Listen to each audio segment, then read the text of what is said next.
Pode subir, irmã Ruth. Nós vamos orar por ela. Nós separamos um domingo por mês para nós falarmos sobre missões. E a irmã é responsável por esse ministério aqui na igreja, amém? É um dos ministérios mais importantes, todos são importantes. Ministério infantil, ministério de jovens, ministério de EBD, todos são ministérios importantes. Mas se não houver evangelismo, a igreja não cresce. Se não houver pregação da palavra do Senhor, a igreja estaciona. E não é isso que nós queremos para a nossa igreja. Então, nós incentivamos aos irmãos que contribuam com o Ministério de Missões, que participem ativamente nesse ministério, para que a igreja possa se expandir, amém? Vamos orar. Convido você a ficar de pé, em nome de Jesus. Você descansar um pouco, fica de pé, amém? Vamos orar.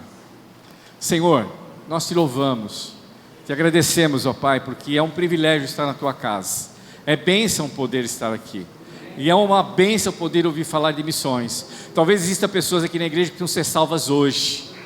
Talvez existam pessoas que estão nos ouvindo pelo YouTube, que precisam ouvir uma palavra de salvação hoje. E talvez pessoas que vão ouvir essa palavra em outros continentes até. Mas Senhor, nós te pedimos que o teu reino possa ser expandido no nosso meio. E que nós possamos ser agentes, missionários. Possamos agir como evangelistas, como diz a tua palavra. Nos dê esse ministério é dado a todos aqueles que creem em Jesus, que tiveram as suas vidas renovadas na presença de Deus. Senhor, abençoa a tua serva agora, usa ela com graça, é o que nós pedimos e nós agradecemos em nome de Jesus, amém. A paz do Senhor, irmãos, pode sentar. Eu estou aqui pela misericórdia de Deus, e é muito bom estar aqui, viu, irmãos? Deus conhece meu coração e Ele sabe o quão, para mim, é um privilégio. Eu entendo que é um privilégio. Eu gostaria de começar pedindo aos irmãos que abram comigo no Evangelho segundo Marcos, capítulo 16.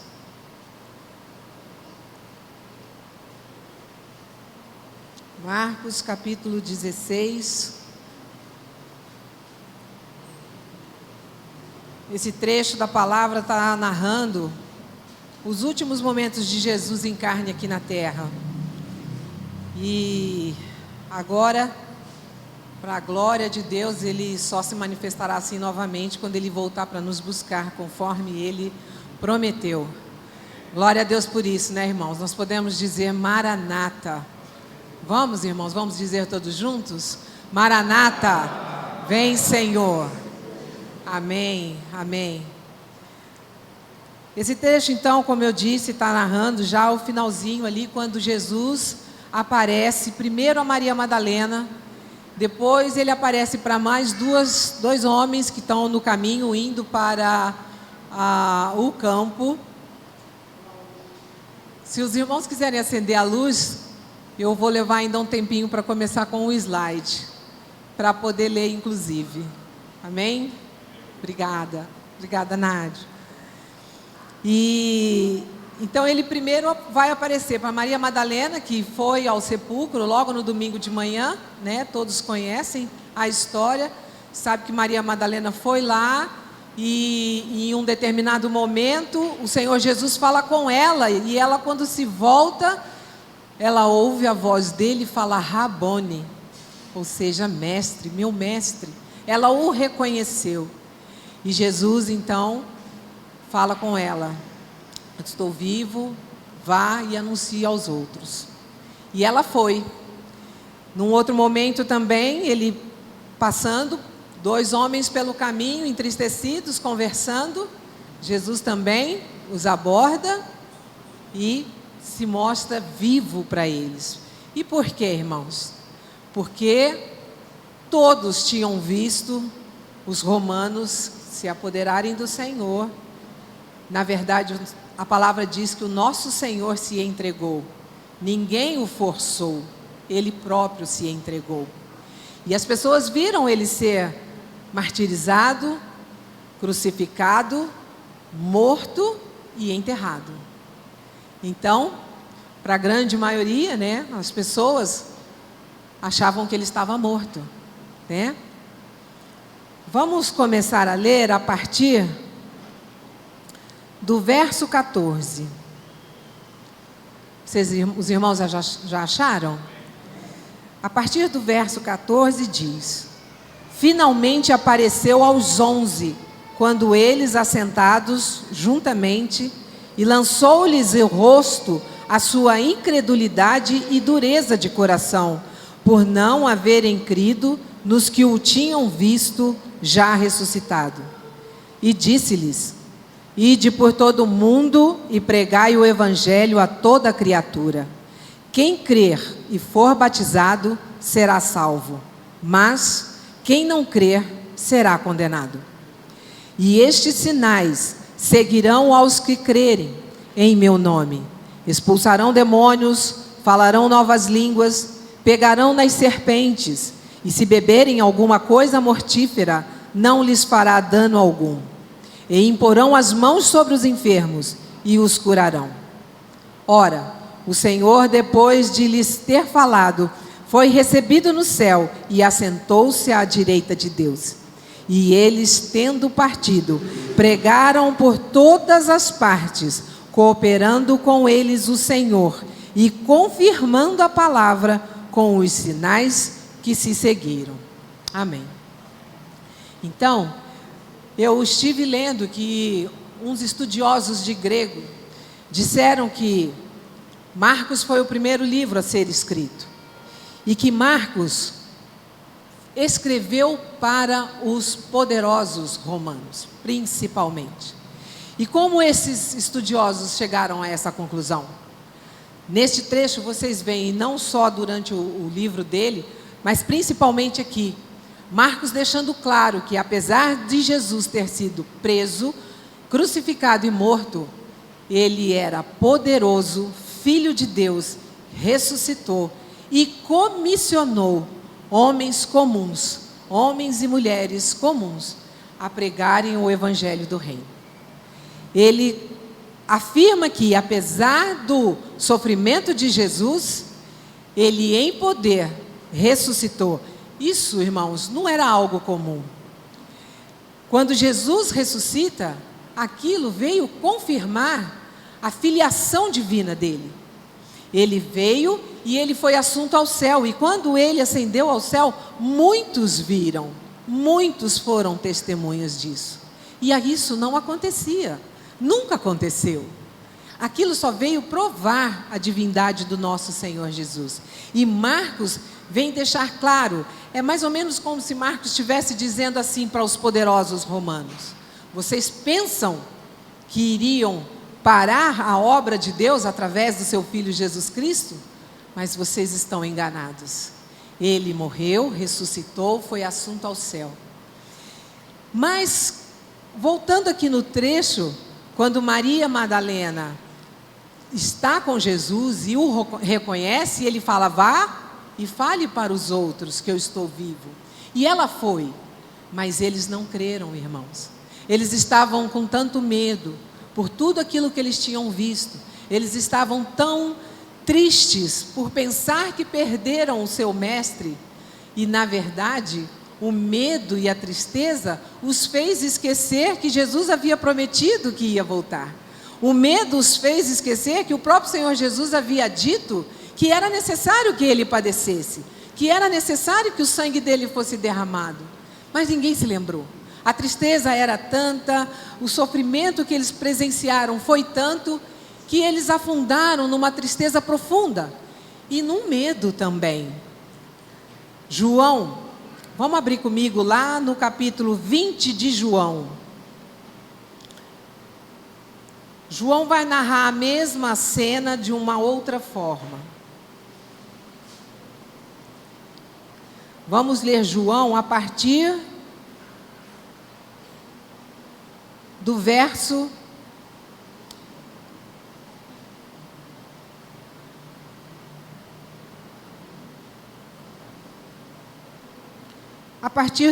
19, do capítulo 20 de João.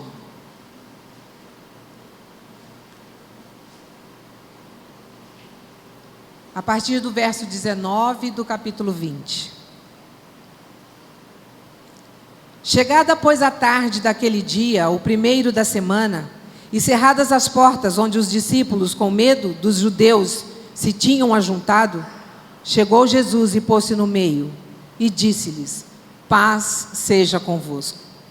E dizendo isso, mostrou-lhes as mãos e o lado, de sorte que os discípulos se alegraram vendo o Senhor. Disse-lhes, pois, Jesus outra vez: paz seja convosco. Assim como o Pai me enviou, também eu vos envio a vós. E havendo dito isso, assoprou sobre eles e disse-lhes: recebei o Espírito Santo. Àqueles a quem perdoardes os pecados, lhes serão perdoados. E àqueles a quem os retiverdes, lhes são retidos. Eu quero ler até aqui, irmãos, para ressaltar que, na verdade, nós como humanos, nós somos falhos. Jesus censurou os discípulos, e a palavra censurar, ela tem um peso muito grande, ela tem vários sinônimos. Entre esses sinônimos está reprovar. Jesus reprovou a incredulidade e a dureza do coração dos discípulos, como Marcos fala. Por quê? Porque Maria Madalena disse que ele estava vivo, disse que havia estado com ele, mas eles não creram. Aqueles dois homens também foram lá, falaram para eles que Jesus estava vivo, que eles o tinham visto, mas eles não creram. Às vezes isso acontece conosco, quantas vezes nós duvidamos.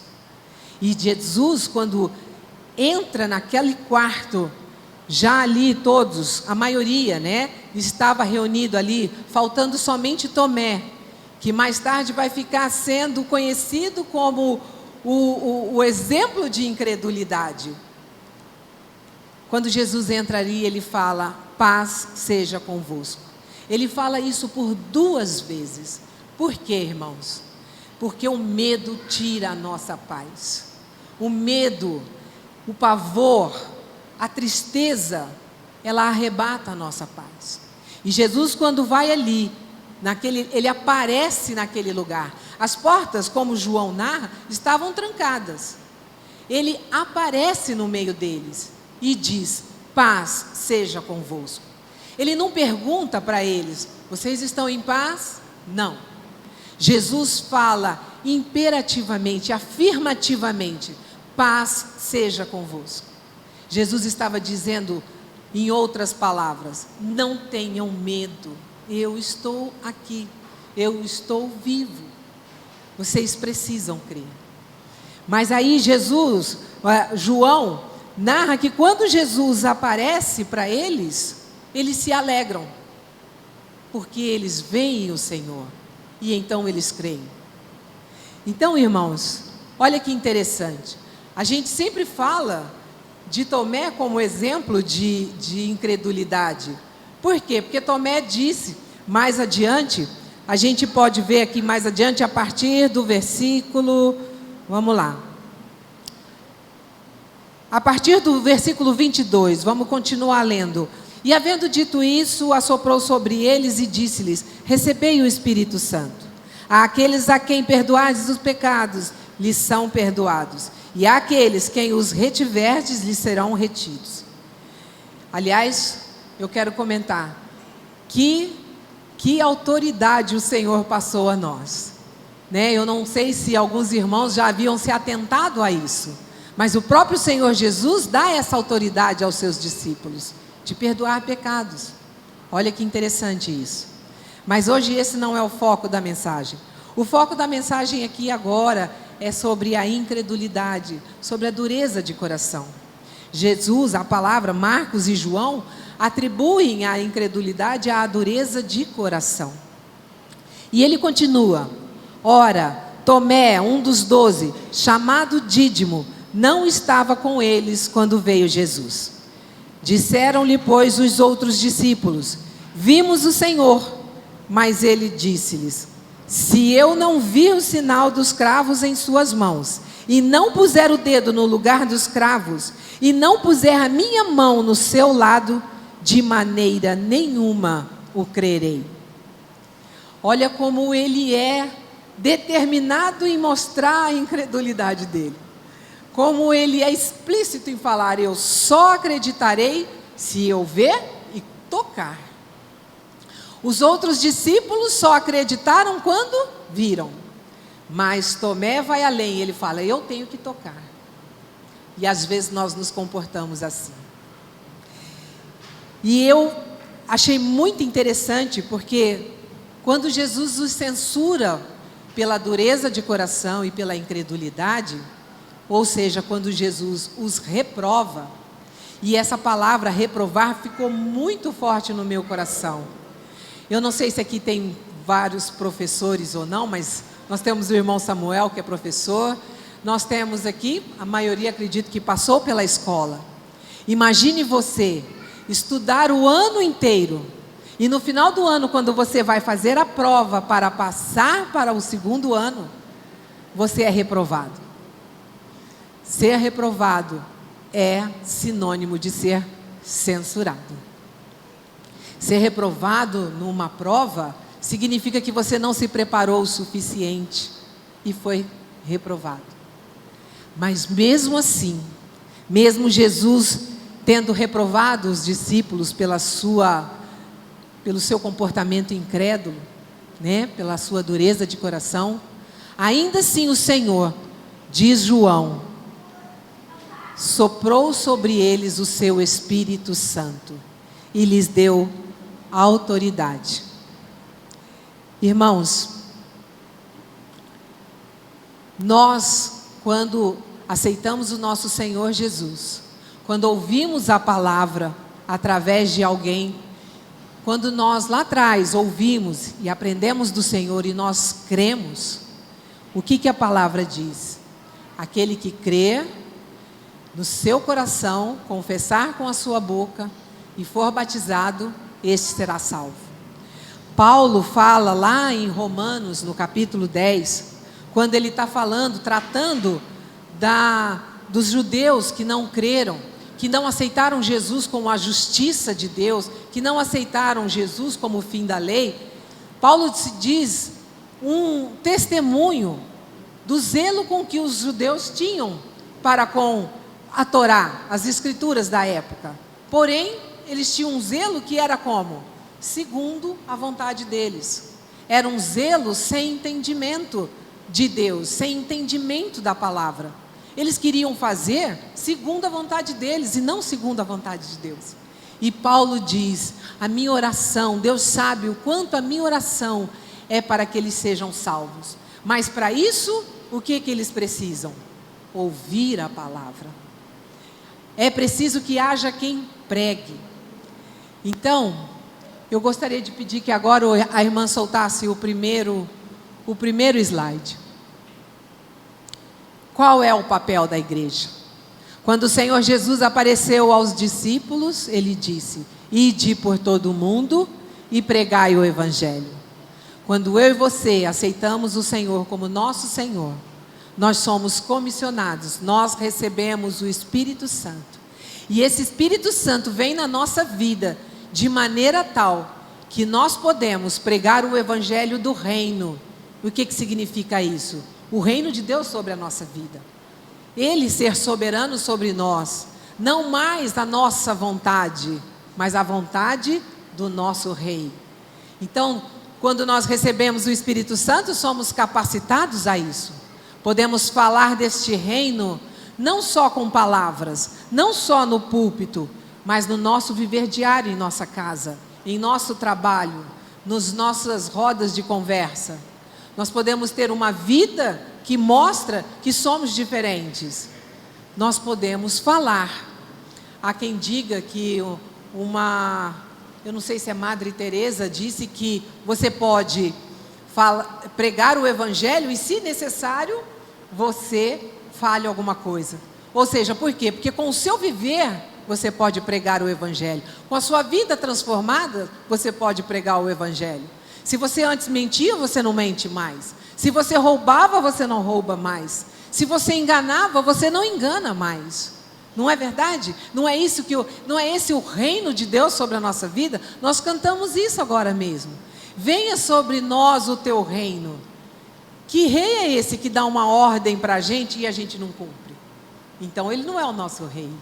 Se ele é o nosso rei, nós obedecemos. Ele transforma a nossa vida.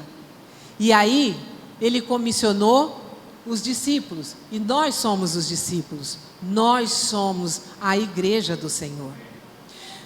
No princípio de 2020, nós começamos a ouvir falar da pandemia. De um vírus que começou a se espalhar sobre a face da terra.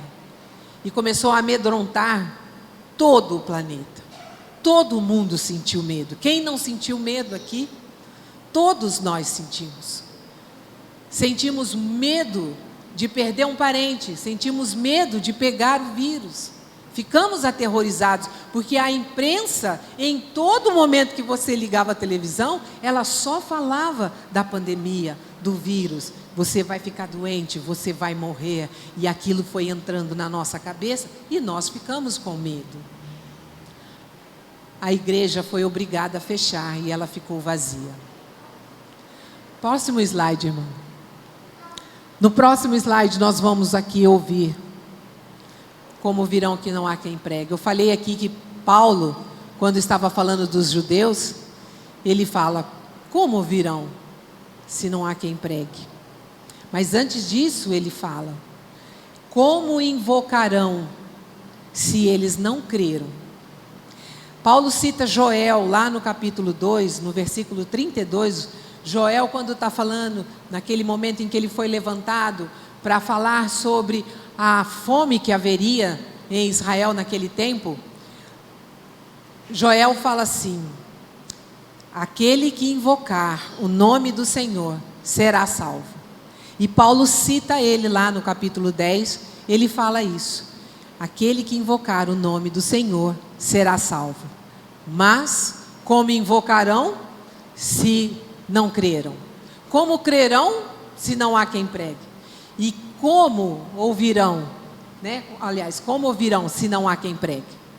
Se nós recebemos a comissão, se nós recebemos a ordem do Senhor Jesus de pregarmos o Evangelho, não tem necessidade, irmãos, de agora todo mundo querer se mudar para outro país para ir pregar o Evangelho. Não, às vezes a gente tem que pregar o Evangelho dentro da nossa casa. Às vezes nós temos que pregar o Evangelho na frente do espelho. Quem não precisou chegar na frente de um espelho ainda e falar, fulano, tome tento, não é por aí, você está errado, arrependa-se. Às vezes a gente tem que pregar para a gente mesmo, às vezes a gente tem que pregar para o nosso irmão, o nosso cônjuge, o nosso vizinho, o nosso parente, mas a começar de nós temos que pregar para nós mesmos. Nós temos que buscar a palavra, nós temos que buscar a nossa certeza, tirar o medo que a mídia, que o sistema político, que o sistema do mundo, o que a Bíblia diz? Que o mundo jaz no maligno. O sistema de governo do mundo não é o nosso. Na minha opinião, irmãos, cristão não tem partido. Não. Cristão tem um Deus inteiro. Cristão vive debaixo do governo inteiro de Deus. Não tem partido. Mas nós devemos conhecer bem a palavra. Por quê? Porque amanhã, como nós vivemos nesse mundo e nós somos obrigados aqui no Brasil a eleger os nossos governantes, nós temos que tomar cuidado com aquilo que nós vamos, aqueles a quem nós vamos eleger. Porque amanhã estes podem trazer leis que vão contra a lei do nosso Deus. E aí, a quem nós obedeceremos? Aos homens ou a Deus? O que a palavra de Deus diz? Que importa obedecer primeiro a Deus, depois aos homens. Pode passar o próximo, irmão. Em 2020, essa aqui é uma matéria de 2020. A Casa Publicadora das Assembleias de Deus tem um boletim de notícias. E nesse boletim eles fizeram uma matéria dizendo que 550 cristãos de uma igreja na China foram presos. E aí a gente pensa assim, nossa, lá na China é uma perseguição, né? E 550, nossa, essa igreja é grande, hein? Graças a Deus. Mas 550 foram presos. E o policial, quando foi entrevistado, ele disse, na verdade, o objetivo do Partido Comunista Chinês é prender a todos, não só a 550. O objetivo deles é prender a todos os crentes naquele país. Irmãos, se nós não pregarmos a palavra do Senhor, chegará aqui. Não está difícil da gente ver isso. As leis estão mudando. Eu poderia ter reservado, chegar aqui e mostrar para vocês um monte de estatística de quem está sendo mais perseguido, quem está sendo preso lá fora, na Europa, na Eurásia, no continente africano. Poderia levantar estatísticas aqui para vocês. Mas, irmãos, a perseguição está aqui. Nós é que não estamos nos dando conta. Quando a lei do nosso país começa a mudar e ela confronta a lei do nosso Deus, a perseguição já está aqui. Ela está a um passo. E nós precisamos nos atentar para isso. Mais do que chegou a hora de nós nos atentarmos que a perseguição no Brasil, ela está na nossa frente. E aí, do tempo que foi publicada essa matéria até os dias de hoje, dá mais ou menos 16 meses. E eu coloquei a pergunta: quem impede o Partido Comunista Chinês de prender a todos os crentes em Jesus Cristo naquele país? Quem impede? Quem impede nós aqui no Brasil de sermos presos hoje porque confessamos a Jesus Cristo como nosso único Senhor e Salvador? É a oração, irmãos. É a oração dos santos. Pode passar o próximo slide. E será que você é um santo anônimo? Irmãos, como eu disse, nós não precisamos estar nos outros países para sermos perseguidos. Não é preciso estar em países muçulmanos para termos que nos esconder debaixo de uma burca e ser um cristão anônimo. Não é, irmãs?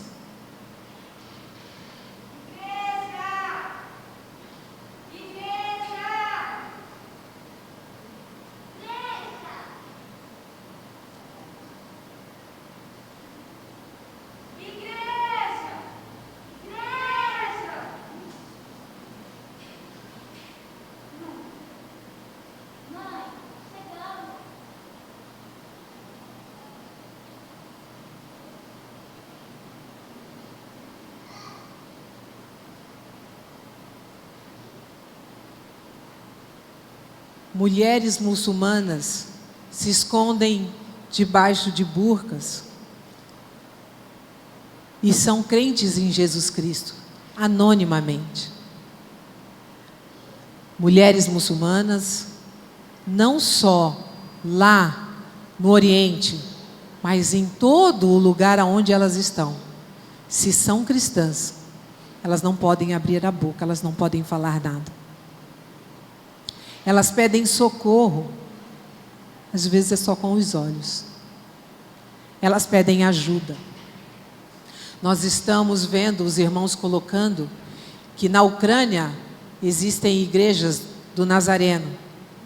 E os irmãos, o pastor, tem pedido que nós oremos por eles. Eles estão em guerra, eles estão sofrendo.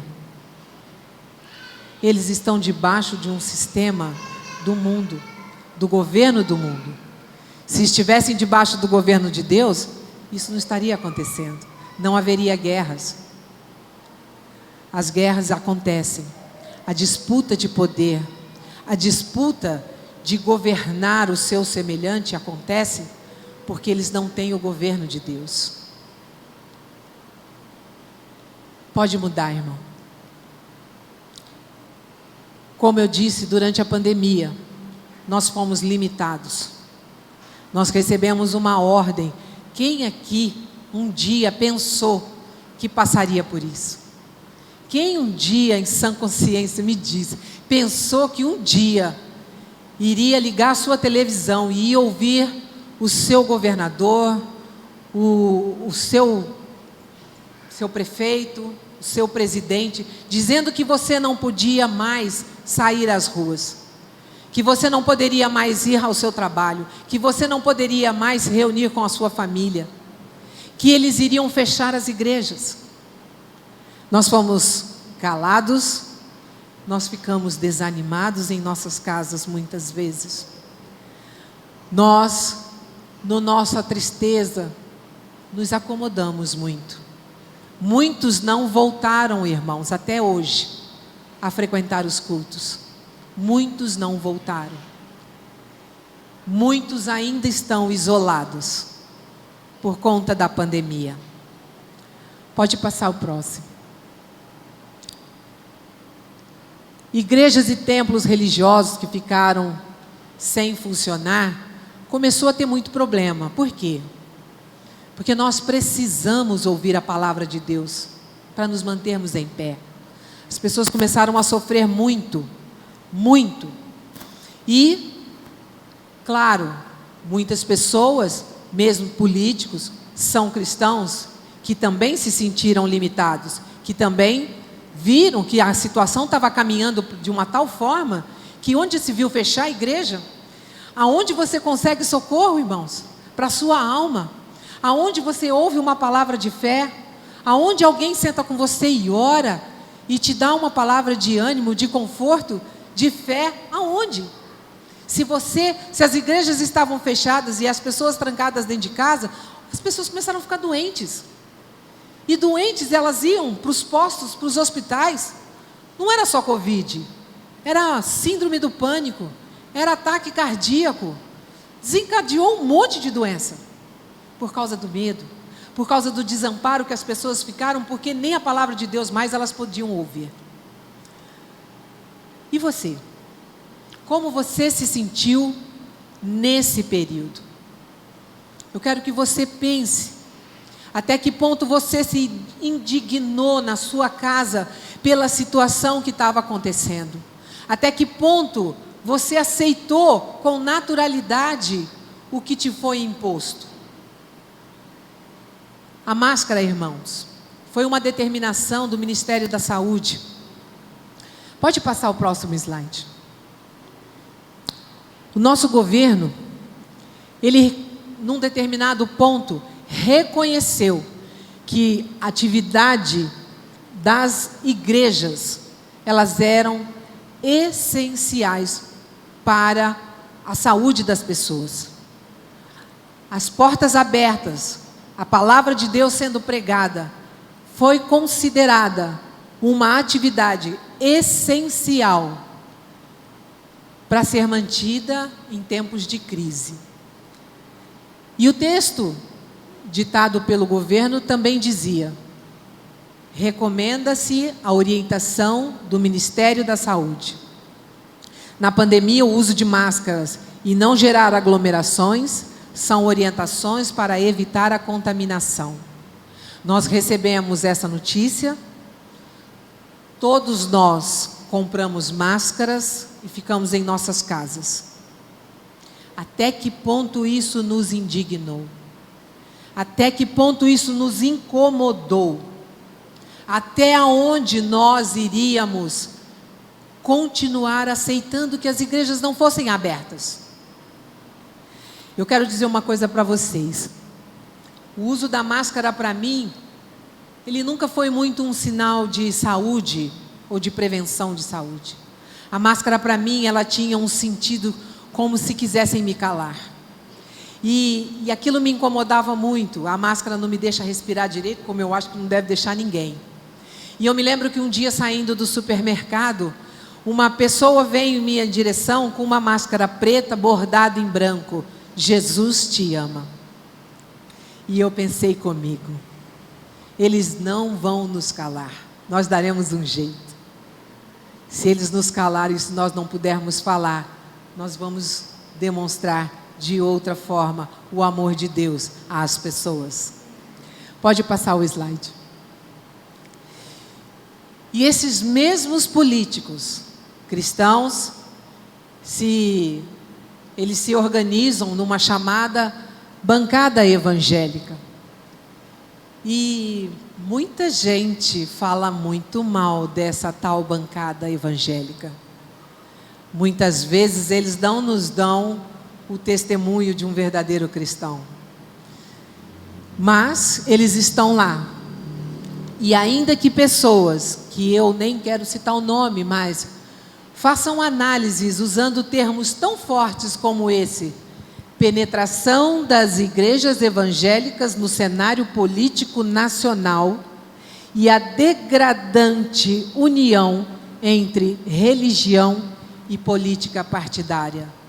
São termos muito fortes, irmãos. Se um político que se levanta como cristão não tem testemunho de cristão, ele será perseguido e trará para cima de todos os outros cristãos também perseguição. Lá a bancada evangélica tem que lutar para que as leis que são aprovadas não vão de encontro com as leis de Deus. Porque se elas forem, nós cristãos vamos obedecer primeiro a Deus, depois aos homens. A lei de Deus, contra ela não há lei, porque a lei de Deus é amor. A lei de Deus é amor, e contra o amor não há culpa, não há lei. Então, irmãos, quando fazem análises assim, por conta de comportamento ruim, comportamento que depõe contra a palavra de Deus, o que acontece? As pessoas começam a ficar com raiva da gente. Pode passar o próximo slide. Vocês sabem o que é fobia? Eu particularmente tenho fobia de barata. Eu fico paralisada diante de uma barata. Eu não consigo pensar, de tanto medo que eu tenho de barata. É meio ridículo, né, irmãos? Eu sou tão grande, a barata é tão pequena. Mas isso é fobia. Fobia é um medo exagerado. É algo que traz uma repulsa. Está vendo o gesto que esse homem está fazendo? Te repulsa? Pois é, irmãos. Pode passar o próximo slide. Foi cunhado um termo chamado cristofobia. Sabe por que foi cunhado esse termo, irmãos? Por conta de mau testemunho. Por conta de pessoas que agem de forma errada contra a palavra de Deus, dizendo estar agindo em nome de Deus. E as pessoas estão com fobia. E foi cunhada a palavra cristofobia. E esse termo foi pronunciado na ONU pelo então presidente. Eu achei muito interessante, irmãos, porque a ONU é a Organização de Nações Unidas. Ninguém está ali para falar de Deus. Eles estão ali para falar da organização do governo do homem. E esse termo foi citado lá. Eu digo que para a glória de Deus. Porque o nosso país, neste momento, o governo, ou parte dele, proclama: conhecereis a verdade e a verdade vos libertará. Hoje, nós temos um presidente que está dizendo isso. Amanhã nós não sabemos. Pode passar o próximo slide. Foi na década de 60 que o primeiro político cristão foi eleito. Os mais velhos aqui devem lembrar do movimento Brasil para Cristo. Em 1960, eles conseguiram eleger em 61 um deputado estadual e em 60 um federal. Certo? Não, errado. Em 61 federal e em 66 um estadual. E de lá para cá, cristãos estão se envolvendo mais com a política. Eu não estou aqui dizendo que vocês precisam se candidatarem para o próximo mandato, mas nós precisamos orar por estes que irão estar lá nos representando, porque é isso que eles fazem. Eles vão para lá, porque nós votamos neles, e eles dizem que eles estão agindo porque nós demos a eles autoridade para isso, através do nosso voto. Então nós precisamos, este ano é um ano de eleição. Ore pelo seu candidato. Escolha o seu candidato debaixo da palavra de Deus. Faça isso, porque nós vamos viver tempos em que as leis vão mudar. É bíblico tudo o que está acontecendo. Nós não precisamos pedir sinal. O maior sinal já foi dado, e nós lemos aqui. Jesus Cristo ressuscitou, e Ele vai voltar, e vai nos buscar. Este é o maior sinal. O Filho de Deus veio ao mundo, veio para pregar o evangelho do reino do seu Pai. Ele morreu, ressuscitou e nos comissionou a continuar o seu trabalho. Esse foi o maior sinal. Nós não precisamos hoje ficar correndo atrás de sinal de chip, de quem é que está guerreando, quem está se levantando, quando é que o anticristo não precisamos, irmãos. Nós temos que nos agarrar no sinal de Jesus Cristo, que veio, ressuscitou e nos comissionou. Se nós mantivermos a nossa vida debaixo daquilo que nós aprendemos com Ele, pode vir o que vier. Aparentemente pode parecer que somos um povo fraco. Aparentemente. Quando Jesus foi levantado naquele madeiro, todo mundo olhou e achou o quê? Que ele estava fraco, que ele estava morrendo. Aparentemente, irmãos. Pode passar o próximo slide. Desde a década de 60, então, homens e mulheres cristãos estão se engajando na luta de estar naquele congresso, nas câmaras municipais aí de vereadores, de uma presidência de república, para lutar, para que as leis do nosso país não nos tirem a liberdade de sermos livres para professar a nossa fé, sermos livres para permanecermos livres, para nos reunirmos como igreja e professar a nossa fé em comunhão, e podermos também continuar professando a palavra do Senhor para libertar os cativos, aqueles que ainda não ouviram do nosso Senhor, aqueles que ainda não conhecem. Lembra do que Paulo disse? Como invocarão se não creram? Como crerão se não ouviram nada daquela pessoa? E como ouvirão se não há quem pregue? Se as leis mudarem e nós perdemos a nossa liberdade, irmãos, como ouvirão? A palavra de Deus diz que, se for necessário, Deus levanta as pedras. Nós vamos precisar esperar pedras? Não. Pode passar o próximo slide. Tudo isso que eu disse aqui, irmãos, é para despertar empatia em cada um de vocês, a começar de mim. Empatia por saber nos colocarmos no lugar daqueles que estão sendo perseguidos. Pensar que poderia ser comigo. Me perguntar, e se fosse comigo? E se fosse comigo estar assim, nessa situação? E se fosse comigo eu tendo que largar a minha casa com uma malinha pequena e sair correndo porque bomba está vindo sobre mim? E se fosse comigo? Isso nos desperta a orar. Pode passar o próximo. A orar. Esse é o último slide, irmãos. Eu quero dizer aos irmãos que a palavra de Deus prevê que no fim dos tempos o amor se esfriaria. E essa palavra não está falando do amor do mundo não, irmãos, porque no mundo não tem amor. No mundo tem competição, tem mentira, Tem morte, tem adultério, tem fornicação, tem uso de drogas. Esse é o mundo. O amor que pode se esfriar é o da igreja. Aliás, nós não podemos deixar esse amor esfriar. Cabe a nós, a cada um de nós, nos responsabilizarmos, orar e pregar. Tiago, no capítulo 5, do verso 16, ele diz: a oração de um justo é poderosa e eficaz. Lembra quando eu disse para vocês?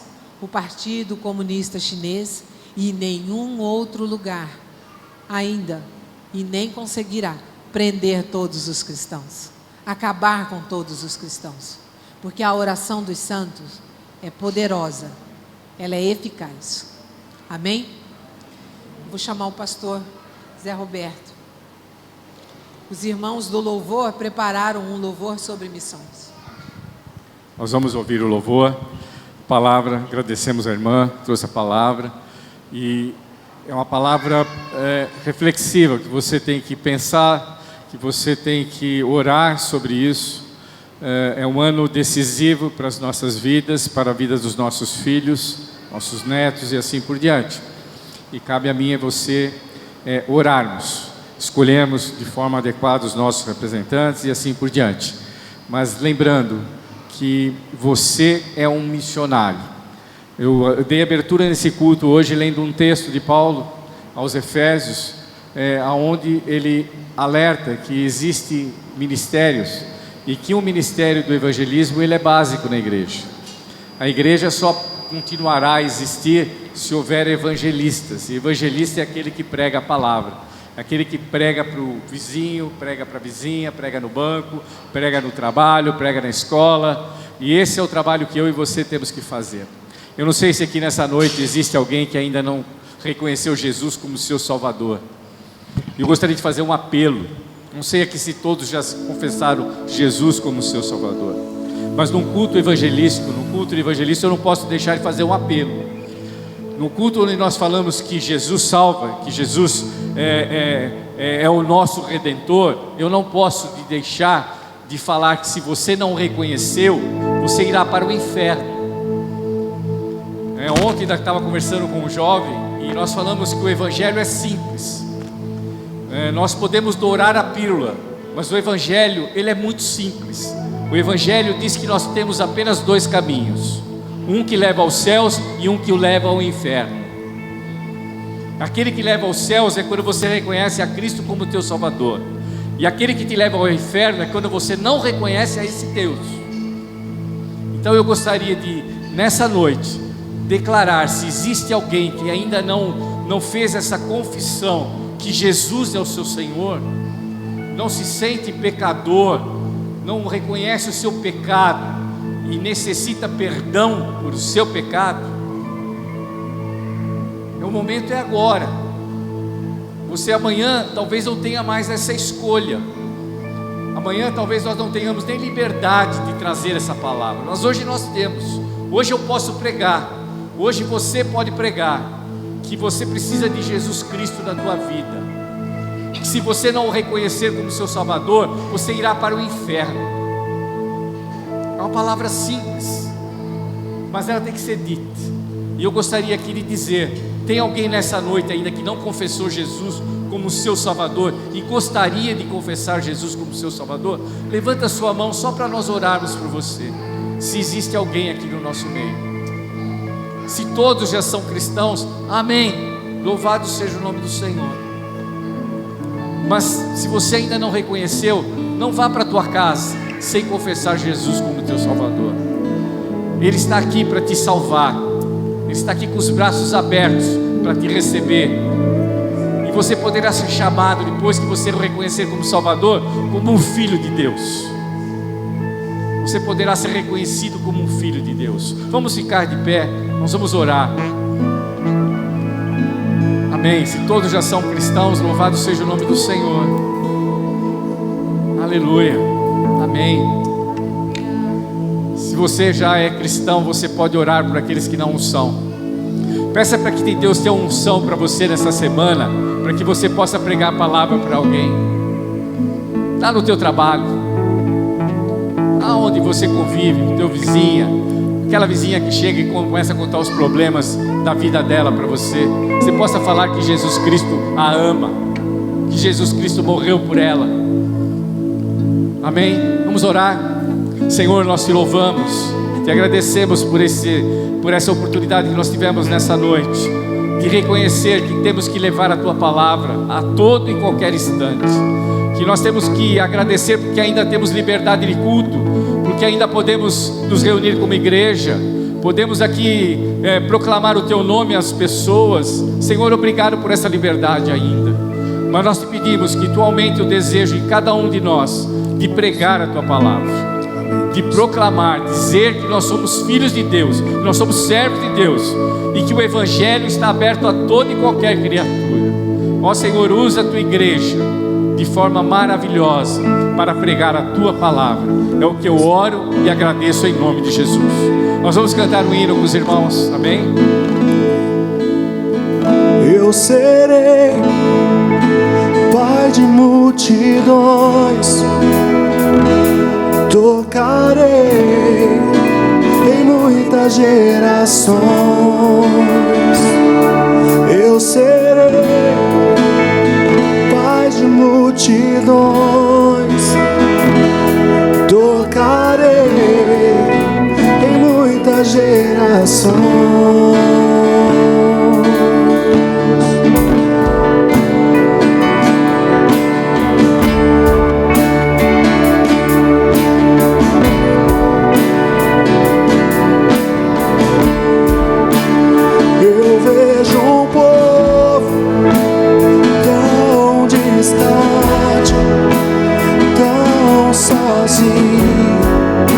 Buscando salvação,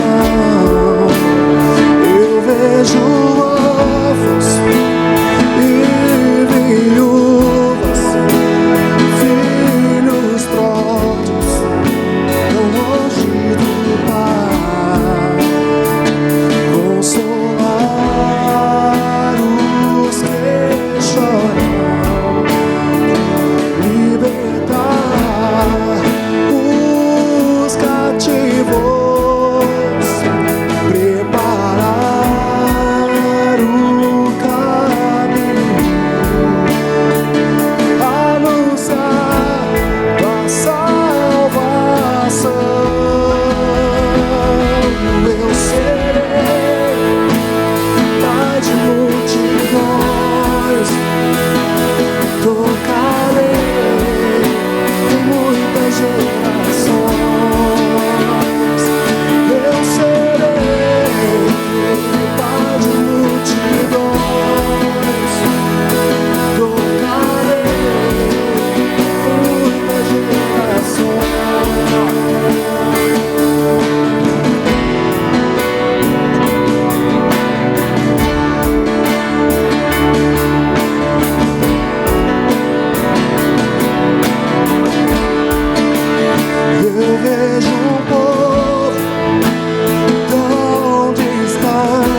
Elza, pede família, pela sua família, pela saúde de todos.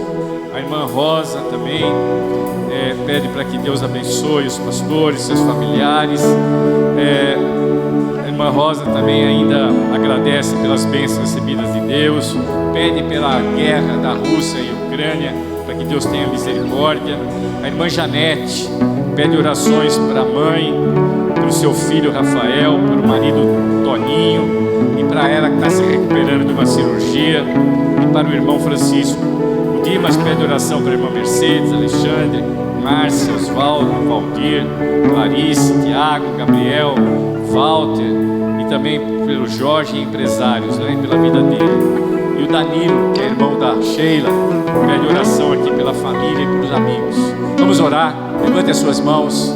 Vamos encerrar esse culto orando, agradecendo ao Senhor pela palavra de exortação, de orientação, pela palavra para que nós tenhamos o nosso coração aberto, com empatia para as pessoas que estão sofrendo, pela igreja que é perseguida em outros países e no nosso próprio, por aqueles que não têm liberdade de se expressar, não têm liberdade de falar que Cristo é o Senhor das suas vidas, aqueles que não têm direito de ter uma Bíblia na sua casa, são obrigados a decorar a Bíblia da cabeça, porque se um soldado entrar na casa dele e achar ali um livro chamado Bíblia, ele é morto, ele é preso e assim por diante.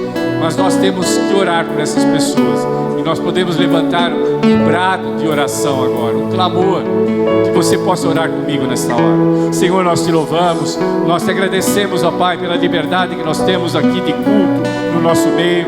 Te damos graças pelo nosso país, te damos graças, Senhor, pela ausência de guerras no nosso território, te damos graças, Senhor, por todas essas bênçãos, por termos um território abençoado, onde que se planta e tudo nasce, tudo cresce. Senhor, nós te louvamos por isso, te louvamos, Senhor amado, pela liberdade, Senhor, de proclamarmos o Evangelho de Jesus a todo o nosso fôlego, Pai.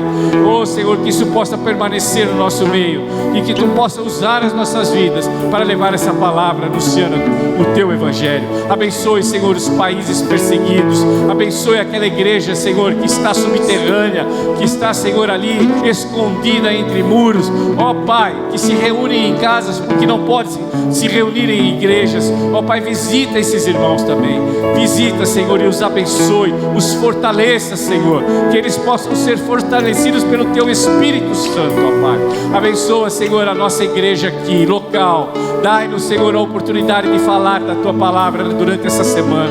Dai-nos ousadia, dai-nos a ousadia do Espírito de Deus, ó Pai, para proclamar o teu reino a todas as pessoas.